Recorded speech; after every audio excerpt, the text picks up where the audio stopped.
नमस्कार, मी जानवी सावंत. गुरुकिल्ली यशाची मध्ये आपलं स्वागत आहे. मंडळी, आज करिअरच्या अनेक वाटा आपल्यासाठी उघड्या आहेत. आपल्यामध्ये असणाऱ्या सुप्त गुणांना वाव देऊन तेच करिअर निवडण्याकडे कल वाढताना दिसतोय. बऱ्याच मुलांना क्रीडा क्षेत्रामध्ये करिअर करायची आवड निर्माण झालेली आहे. म्हणूनच आज आपण क्रीडा क्षेत्रामध्ये नाव कसं कमवावं या विषयावरती बोलणार आहोत आणि आपल्याला मार्गदर्शन करणार आहेत आचार्य सुनील कुमार. आचार्यजी, कार्यक्रमात खूप खूप स्वागत. खूप खूप धन्यवाद. खूप खूप आशीर्वाद. तर चर्चेला सुरुवात करण्याआधी मी आचार्यजींची थोडक्यात ओळख करून देते. आचार्य सुनील कुमार हे गेली 22 वर्ष भाग्य परिवर्तनच्या माध्यमातून घरातील प्रत्येक अडचणींवर योग्य आणि फलदायी मार्ग दाखवत आलेले असल्यामुळे संपूर्ण महाराष्ट्रासह अमेरिकेत, कॅलिफोर्निया, दुबई पासून देशात दिल्ली, गुडगाव, हैदराबाद, गोवा, इंदौर आणि महाराष्ट्रात छत्रपती संभाजीनगर, पुणे, नाशिक, मुंबई इथे त्यांचे सेंटर्स आहेत. आपणास आपल्या कुठल्याही प्रकारच्या समस्यांवर हमखास उपाय हवा असल्यास स्क्रीनवर दिलेल्या फोन नंबरवर संपर्क साधून आपलं शंका निरसन करून घेऊ शकता. चला तर मग विषयाला सुरुवात करूया. आचार्यजी, जसं मी प्रस्तावनेमध्ये म्हटलं, आजकालच्या मुलांचा कल हा आपल्या हॉबीजना करिअर बनवण्याकडे जास्त दिसून येतो. क्रीडा क्षेत्रामध्ये बऱ्याच मुलांना करिअर करायचं असतं. मग ज्यांनाही करिअर करायचंय क्रीडा क्षेत्रामध्ये, अशा मुलांना कोणत्या खेळामध्ये जर त्यांनी रस घेतला किंवा कोणता खेळ करिअर म्हणून निवडला तर ते प्रसिद्धीस येतील? हो, खूप चांगला प्रश्न आहे तुमचा. जर तुम्हाला क्रीडा क्षेत्रामध्ये कॅरियर करायचं, पुढे जायचं, तर आधी तुम्ही हे जाणून घ्या की कुंडलीमध्ये आपला कोणता ग्रह योगकारक, आपला कुठली दिशा आणि कुठलं क्षेत्र. म्हणजे सगळ्यात आधी हे जाणून घ्यायचे की क्रीडा क्षेत्रामध्ये आपला कॅरियर आहेत का, आणि क्रीडा क्षेत्रामध्ये जर कॅरियर आहेत तो कोणता आपल्याला फील्ड चूज करायचा. जसं जर तुमची कुंडलीमध्ये मंगल योग कारक ग्रह आहेत तर तुम्ही क्रिकेट, फुटबॉल आणि दुसरे पण असे ज्याच्यामध्ये तुम्हाला खूप जास्त बळ लागतं, तर बलकारक म्हणजे बॉक्सिंग, तर यासारखा कॅरियर तुम्ही चूज करू शकता. आणि जर कुंडलीचा सूर्यग्रह तुमच्या योग कारक आहे तर त्या स्थितीमध्ये तुम्ही ज्या क्षेत्रामध्ये प्रसिद्धी आपल्याला भेटते आणि त्याच्यामध्ये तुम्हाला जास्त शारीरिक श्रम करायचा नाही, तर सूर्य आणि बुध हे दोन्हीही योग कारक ग्रह असताना तुम्ही ते कॅरियर चूज करू शकता. जसं शतरंज सारखा, यासारखा कॅरियर तुम्ही, त्याच्यामध्ये तुमची बुद्धी म्हणजे शारीरिक ऊर्जा तुमची लागत नाही, पण बुद्धी ऊर्जा, बौद्धिक ऊर्जा तुमची लागते. तर सूर्य आणि बुध योग कारक असताना तुम्हाला त्यासारखा फील्ड क्रीडा क्षेत्रामध्ये चूज करायचं. कुंडलीमध्ये जर शनी आणि मंगल हे जर दोन्ही ग्रह योगकारक आहेत तर त्या स्थितीमध्ये तुम्ही रनिंगसाठी, किंवा खूप काही लोक काय करताय की कबड्डी सारखं आणि खूप काही असे जे लोकस्तरीय जे क्रीडा क्षेत्र आहेत त्याच्यामध्ये कॅरियर ते डेव्हलप करू शकता. तर सगळ्यात आधी तुमच्या कुंडलीचा कोणता ग्रह योगकारक आहे हे जाणून घ्या. आणि कधी कधी काय असतं की आपली इच्छा आहे की आपल्याला क्रीडा क्षेत्रामध्ये कॅरियर करायचं, जे तुम्ही आता प्रश्न केला, पण कुंडलीमध्ये योग नाहीये, तर त्या स्थितीमध्ये काय करायचं. आता कुंडलीमध्ये योग नसताना तुम्ही खूप काही उपाय असे आहेत ते तुम्ही उपाय करून मग तुम्ही क्रीडा क्षेत्रामध्ये कॅरियर डेव्हलप करू शकतात. कारण फक्त क्रीडा क्षेत्रामध्ये तुम्ही गेले आणि त्या क्षेत्रामध्ये जर तुम्हाला यश नाही मिळालं तर काही अर्थ नाही आहे. म्हणजे यश मिळण्यासाठी तुम्ही, प्रसिद्धीसाठी तुम्ही त्या क्षेत्रामध्ये जाताय, म्हणून उपाय करणं फार गरजेचं आहे. आणि खूप सामान्य आणि खूप सोपा उपाय आहे, तुम्ही आरामाने तुम्ही करू शकतात, साधारणतः तुम्ही करू शकता, सहजपणे तुम्ही करू शकतात. पण आधी हे जाणून घ्या की तुम्ही जर 2, 4, 5, 6 वर्ष तुम्ही लावले त्या क्षेत्रामध्ये आणि मग तुम्ही आले की आम्हाला गुरुजी यशच मिळत नाही, 6 वर्ष झाले यशच मिळत नाही, तर ठीक आहे, 6 वर्ष नंतरही तुम्ही कॅरियर चूज करू शकता. पण तुमचे जे 6 वर्ष गेले ते परत येऊ शकत नाही. तर त्याची अपेक्षा कॅरियर सुरू करायच्या आधी तुम्ही एकदा जाणून घ्या की कुठल्या क्षेत्रामध्ये, जे क्रीडा क्षेत्र आहे त्याच्यामध्ये खूप वेगळे वेगळे क्षेत्र आहे, तर कोणता क्षेत्र आपल्यासाठी भाग्यशाली आहे त्या क्षेत्रामध्ये तुम्ही कॅरियर डेव्हलप करा. अगदीच. आचार्यजी, जसं म्हणतात ना की हाताची 5ही बोटं काही सारखी नसतात, तसंच प्रत्येक मूल अभ्यासामध्ये हुशार असेलच असं नाही, पण त्यांचा कल खेळाकडे खूप जास्त असतो. मग ज्यांना खेळामध्ये रस आहे अशांनी क्रीडा क्षेत्र हे आपलं करिअर म्हणून निवडावं का? माझ्याकडे पण खूप आई वडील येतात आणि ते सांगतं गुरुजी याचं लक्ष पूर्णपणे खेळामध्ये आहे. म्हणजे तो शिक्षणमध्ये लक्षच देत नाही, 1% लक्ष नाही आहे.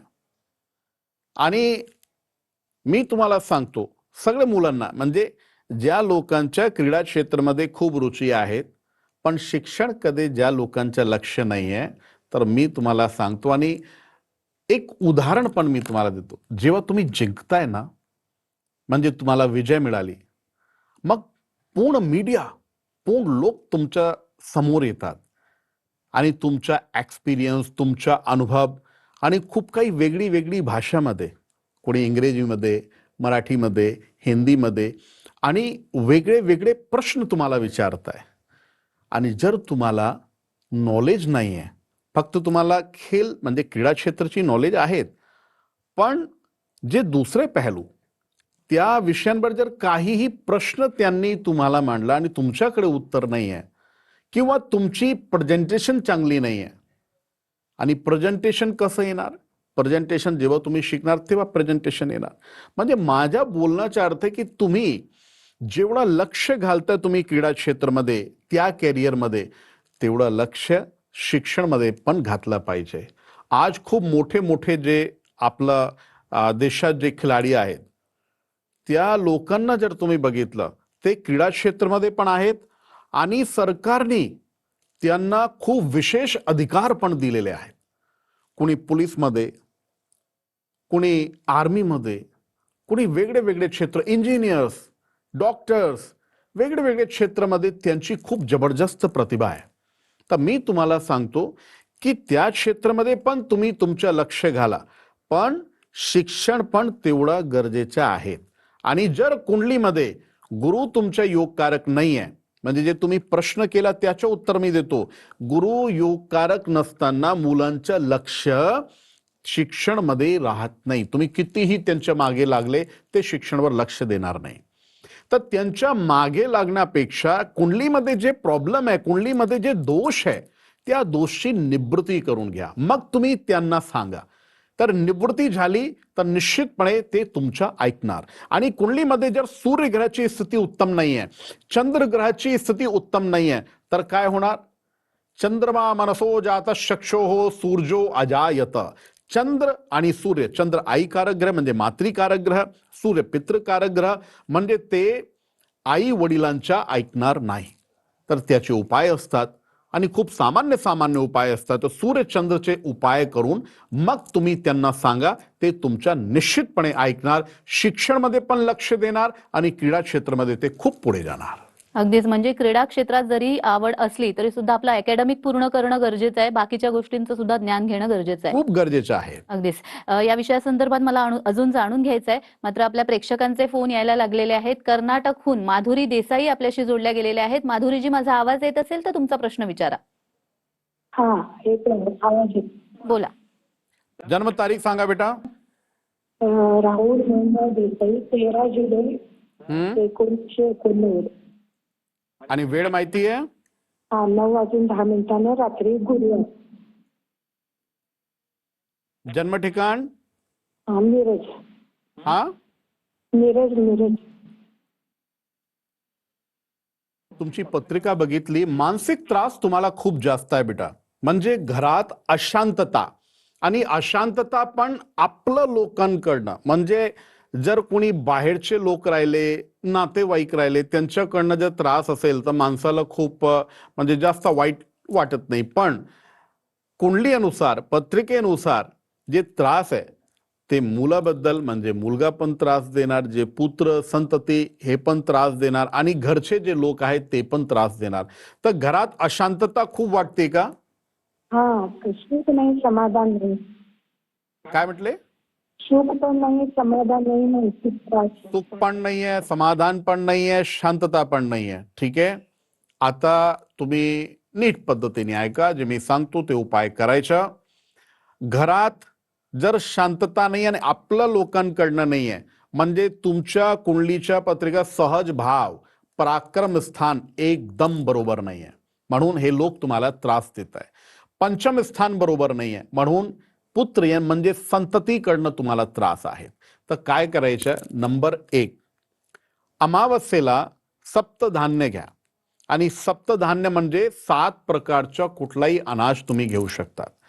आणि वजनी बरोबर म्हणजे जेवढं तुमचं वजन आहे तेवढा. आणि सप्तधान्य घेऊन आपल्या पितरांच्या स्मरण करायचं, हातात जल घ्यायचं आणि संकल्प करून जे तुमची मनोकामना मनोरथ आहे ते संकल्प करून संकल्प सोडायचे तुम्हाला आणि याला दान करा. 1 अमावस्येला हे तुम्हाला करायचं. नंबर 2, मंगळवार, शनिवार आणि रविवार हे 3 वार तुम्ही भीमसेन कपूर त्याची धुनी म्हणजे ते जाळून घ्या आणि त्याची धुनी पूर्ण घरात तुम्हाला फिरवायचं. आणि शेवटचा 3रा उपाय म्हणजे घरात शांततेसाठी तुम्ही काळी गायचं गौमूत्र ते घ्यायचं आणि त्याला रोज दरवेळी संध्याकाळी तुम्हाला शिंपडायच्या घरात. आणि जर दुर्वा तुम्हाला भेटली, दुर्वा म्हणजे साक्षात राहूचा समाधान म्हणून तुम्हाला दुर्वा म्हणतो मी, दुर्वानी जर शिंपडलं ना तर निश्चितपणे घरात एकदम शांतता राहणार आणि क्लेश इत्यादी होणार नाही. खूप खूप आशीर्वाद. निश्चितच माधुरीजींना त्यांच्या प्रश्नाचं उत्तर मिळालं असेलच. तुम्हालाही जर अशा काही समस्या असतील तर स्क्रीनवर दिलेल्या फोन नंबरवर नक्की संपर्क करा. आचार्यजी, बरीच मुलं अशी आहेत की जी डिस्ट्रिक्ट लेवल, स्टेट लेवल क्रीडा क्षेत्रामध्ये सहजरित्या क्रॉस करतात, पण नॅशनलला पोहोचत नाहीत, इंटरनॅशनलला पोहोचत नाहीत. मेहनत खूप करतात पण यश मिळत नाही. मग त्यामुळे तेही निराश होतात, त्यांचे आई वडीलही निराश होतात, कारण खेळात म्हटल्यावर तेवढा खर्च सुद्धा करायला लागतो त्यांना. मग अशा वेळी असा काही उपाय आहे का की त्यामुळे ते पुढे जाऊ शकतील? हो, ज्योतिषशास्त्रामध्ये राहू आणि केतू हे 2 ग्रह यशकारक ग्रह म्हणजे यशप्राप्तीसाठी यशकारक ग्रह आहेत. तर यशप्राप्ती जर तुम्हाला होत नाही, तुम्ही राहू आणि केतूचे उपाय करा. राहू केतूचे उपाय काय? म्हणजे गणपती आराधना.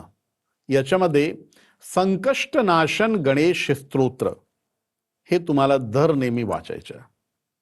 प्रथमं वक्रतुंडम च एकदंतम द्वितीयकम तृतीयम कृष्णपिंगाक्षम चतुर्थ असं तुम्हाला गणेश स्तोत्र वाचायचं. आणि दर बुधवारी गणपतीला तुम्ही बादाम ते तुम्हाला चढवायचं. आणि नंबर 3, गणेश चतुर्थी आली ना त्यावेळी दुर्वा नक्की तुम्ही प्रदान करा. हे उपाय करून राहू आणि केतूचा दोष शांत होणार. आणि जे तुम्हाला स्टेट लेवलवर किंवा एकदम समोर तुम्ही बघताय की आता यशप्राप्ती होणार आणि ते होत नाही, तर त्याच्यामध्ये तुम्हाला हे उपाय खूप मदतगार ठरवणार. आणि एक तुम्हाला सांगतो, जर कुंडलीमध्ये राहूची युती चांगली नाहीये, केतूची युती चांगली नाहीये, त्या स्थितीमध्ये खूप काही दुसरे उपाय पण आहेत, ते पण करायचे आपल्याला. तुम्ही राहूच्या बीज मंत्र ओम भ्राम भ्रीम भ्रौम सह राहवे नमः या मंत्राचा जाप करू शकतात. आणि याच्यामध्ये एक खूप चांगला उपाय सांगतो. ज्या लोकांना यशप्राप्ती पाहिजे, प्रसिद्धी पाहिजे स्टेट लेवलवर, नॅशनल लेवलवर, तर तुम्ही घरातून बाहेर पडताना ते मिररमध्ये तुम्हाला आपला स्वतःचा तोंड बघायचा आणि मग तुम्ही निघा. असं केलं ना तर निश्चितपणे जे तुम्हाला त्रास होतोय आणि एकदम शेवटपर्यंत तुम्ही जाता आणि तुमचं सिलेक्शन होत नाही किंवा प्रसिद्धी मिळत नाही, त्याच्यामध्ये तुम्हाला निश्चितपणे प्रसिद्धी मिळणार आणि तुम्हाला जे अडचणी येतात ते अडचणी येणार नाहीत. अगदीच. आचार्यजी, पुढे जाऊया, मात्र त्याआधी प्रेक्षकांमधून फोन आलाय तो घेऊयात. विनोद जयवंत हे नांदेडहून आपल्याशी जोडले गेलेले आहेत. विनोदजी, माझा आवाज येत असेल तर तुमचा प्रश्न विचारा. हो मॅडम. बोला. जन्मतारीख सांगा बेटा. 3/4/1993. परत सांगा. 3/4. हा. 3/4/1993. आणि वेळ काय बेटा? वेळ वेळ सांगा. वेळ माहित नाही सर. अच्छा. जन्म ठिकाण? खरटवाडी. बेटा एक सांगतो तुम्हाला, एक तर थोडासा आजारी पडण्याची शक्यता जास्त आहे आणि आत्मबल ते खूप कमी आहे. आणि आत्मबल कमी असताना जे आपल्याला करायचं फ्युचरमध्ये जे करिअर आहेत त्याच्यामध्ये सक्सेस मिळत नाही, तर त्यासाठी रोज सूर्यदेवाला पाणी द्यायचं. आणि नंबर 2, एक मुंगा म्हणून एक खडा ते घालायचं तुम्हाला. आणि नंबर 3, जे आजारीच्या प्रश्न जे मी सांगितलं तुम्हाला की आजारी पडण्याची शक्यता जास्त आहे, तर त्यासाठी दररोज महामृत्युंजय मंत्रचा जाप करायचा. हे 3 काम केले ना तर निश्चितपणे जे आत्मबल नाही आहे आत्मबल वाढणार, आणि जे शारीरिक तुम्हाला सांगितलं की आजारी पडण्याची शक्यता ते आजारी पडणार नाही. आणि कुंडलीमध्ये खूप चांगले योग आहे. चंद्र कुंडलीमध्ये सांगतो की फ्युचरमध्ये खूप चांगलं तुम्ही करू शकतात, आणि व्यापारचे खूप चांगले योग आहे. तर व्यापारकडे जास्त लक्ष द्यायचं, नोकरीकडे लक्ष द्यायचं नाही. हां, आता तुम्ही काहीही करू शकतात. आता 2 वर्षाचा योग असा आहे की जर तुम्ही नोकरीही केली तर एक टाइमपास सारखा, आणि त्याच्यामध्ये अनुभव घ्या, आणि नंतर तुम्ही बिझनेसकडे लक्ष द्या. व्यापारमध्ये तुम्हाला खूप यश मिळणार, खूप प्रसिद्धी मिळणार. खूप खूप आशीर्वाद.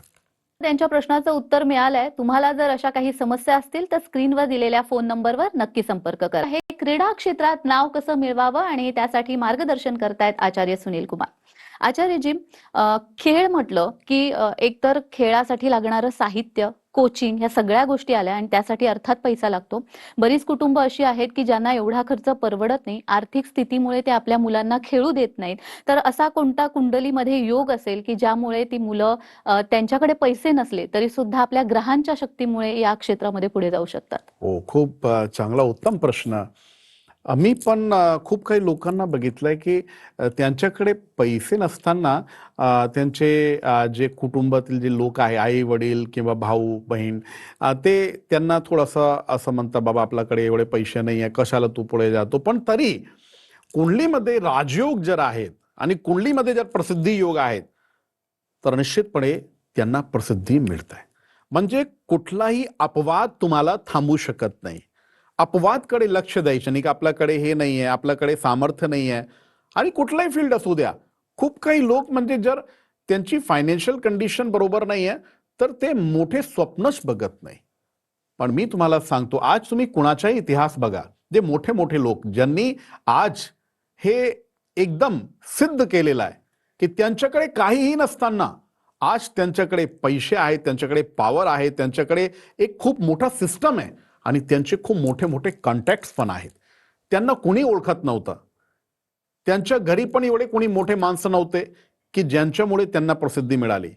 तर हा इतिहास जर तुम्ही सिद्ध लोकांचं जर बघितलं ना, मग तुमचा कॉन्फिडन्स वाढणार, आणि हे बघितलंच पाहिजे. तर मी तुम्हाला सांगतो, कुंडलीमध्ये जर यश प्रसिद्धी, ते आधी पण मी सांगितलं की तुमच्या राहू केतू जर योग कारक आहे, तुम्हाला यश प्रसिद्धी मिळणार, तर निश्चितपणे तुम्ही फक्त तुमचा एक संकल्प ठेवा आणि संकल्प सिद्ध करा. बाकी तुम्हाला कुठेही लक्ष द्यायचं नाही. आणि दुसरं मी सांगतो तुम्हाला, कुंडलीमध्ये हे योग आपल्याला कसं कळणार, तर सामान्य माणसाला एकच काम केलं पाहिजे की ठीक आहे, तुम्ही जर 1-2 वेळ तुमची स्थिती जर त्या फील्डमध्ये तुम्ही बघितली की 1-2 चान्स घेतले आणि तुम्हाला थोडंसं सक्सेस तुम्हाला मिळाली, पण आता पुढची जे योजना आहे, म्हणजे जे आपलं भवितव्य जे आहेत की इथपर्यंत आपल्याला जायचं आणि कसं जाणार, आपल्याकडे काहीच नाही आहे, तुम्ही काहीही टेन्शन घेऊ नका. लोक निश्चितपणे तुम्हाला मदत करणार. आणि जे आपले सरकारचे जे लोक आहेत ते पण तुम्हाला मदत करतात. फक्त तुमचं भाग्य चांगलं पाहिजे आणि तुमची मेहनत. कर्म आणि भाग्य हे दोघांच्या संतुलन बरोबर बसलं ना, तर निश्चितपणे तुम्ही पुढे जाणार आणि तुम्हाला प्रसिद्धी मिळणार. हा फक्त आणि फक्त, त्याच्यामध्ये काही अपवाद नाहीये, फक्त तुमचे ग्रह, तुमचा योग आणि तुमचा राजयोग. अगदीच, म्हणजे पैसाच केवळ महत्वाचा नाहीये, तर तुमच्या कुंडलीमध्ये जो योग आहे तो खूप महत्वाचा आहे. बऱ्याच खेळाडूंचं, म्हणजे प्रत्येक खेळाडूचं हे स्वप्न असतं की ते गोल्ड मेडल, ते सिल्वर मेडल आपल्या गळ्यात पडावं. तर त्या यशप्राप्तीसाठी काही उपाय आहेत का? नंबर 1, त्यासाठी दररोज मंगलचा उपाय नक्की केला. मंगलचा एक विशेष उपाय की तुम्ही हनुमान चालीसा तुम्ही वाचू शकतात. तर निश्चितपणे एक जे मानसिक संकल्पना आहे ते तुमची दृढ होणार, संकल्पित होणार. आणि नंबर 2, आत्मबल पण पाहिजे, आणि कार्यशैलीसाठी तुमच्या कुंडलीच्या तृतीय स्थान तो एकदम बरोबर पाहिजे. तर तृतीय स्थान जर बरोबर नाहीये तर त्याचे जे काही उपाय ते आपण करू शकतात. आणि असं नाही की म्हणजे तुम्हाला जर मिडल नाही मिळाला आणि त्या कंडिशनमध्ये जर आपला आत्मबल खाली गेला, तो पण बरोबर नाहीये. आत्मबलसाठी सूर्यदेवची उपासना नक्की करायच्या. सूर्य नमस्कार करा.